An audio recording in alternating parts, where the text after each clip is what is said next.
വേളി കടപ്പുറത്ത് നിന്ന് നിൽക്കുന്നത്.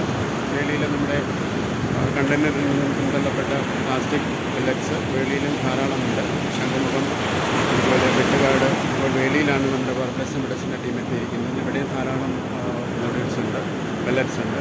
ക്ലീനിങ് കഴിഞ്ഞു. എന്നാൽ പോലും ഇപ്പോഴും ധാരാളം ഇനിയും കടലിൽ നിന്ന് ഒഴുകി വരുന്നുണ്ട്. ഇന്ന് ഓഷ്യൻ ഡേ ആണ്, ലോക സമുദ്ര ദിനം. തീർച്ചയായിട്ടും നമ്മുടെ സമുദ്രങ്ങളും വല്ലാത്ത ഭീഷണി നേരിട്ടുകൊണ്ടിരിക്കുകയാണ്. സമുദ്രജീവികളും എല്ലാം തന്നെ ത്രെറ്റ് വളരെയധികം അനുഭവിച്ചുകൊണ്ടിരിക്കുകയാണ്. തീർച്ചയായിട്ടും നമ്മൾ നമ്മുടെ സമുദ്രങ്ങളെ സംരക്ഷിച്ചേ പറ്റുള്ളൂ. പുഴകളെയും മലകളെയും കാടുകളെയും സംരക്ഷിക്കുന്ന പോലെ സമുദ്രങ്ങളെയും സമുദ്രജീവികളെയും കടൽ ആമകളെയും മത്സ്യങ്ങളെയും കടൽ പക്ഷികളെയും എല്ലാം നമ്മൾ സംരക്ഷിക്കേണ്ട ഒരു ദിവസമാണ് സമുദ്രദിനം. സമുദ്രദിനത്തിന് വേളിയിൽ നിന്നാണ് ഈ ഷോട്ട് എടുത്തിരിക്കുന്നത്. തീർച്ചയായിട്ടും സമുദ്രങ്ങൾ നിലനിൽക്കണം. സമുദ്രങ്ങൾ നമ്മുടെ എല്ലാ ആവാസ വ്യവസ്ഥയിലെ ഏറ്റവും പ്രധാനപ്പെട്ട ഒരു ഘടകം കൂടിയാണ്.